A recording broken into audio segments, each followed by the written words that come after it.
Skip it up and that up.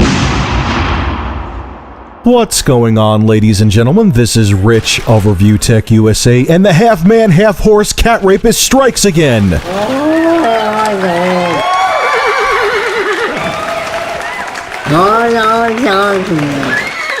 The game you are looking at today is The Darkness 2. I've had this on my PC for a while. I played a little bit of it when I first purchased it, but now I'm delving back into it again. I am in love with this game, man. Great gameplay, tight controls, spot-on controls, very brutal combat because you have the special powers of the darkness. You could take guys and split them in half, and tons of different moves that you have. Very unique twist on the first-person shooter, and on top of it, I love the graphics. I love the art style, that kind of like cel-shaded watercolor effect they have going on. Works really well with The Darkness 2.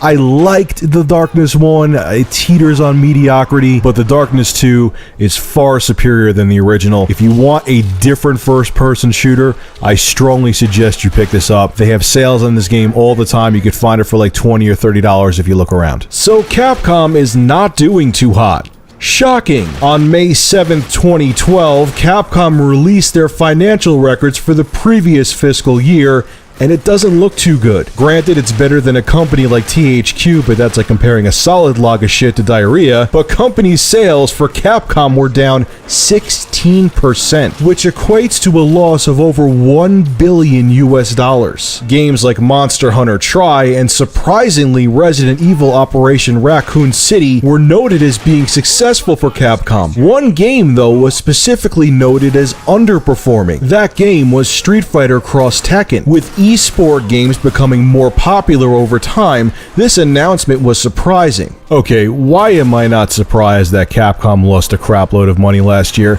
Let's think of reasons why. Let's start with them turning their key franchises into generic first-person shooters. That might be a good one. Or, I got another one.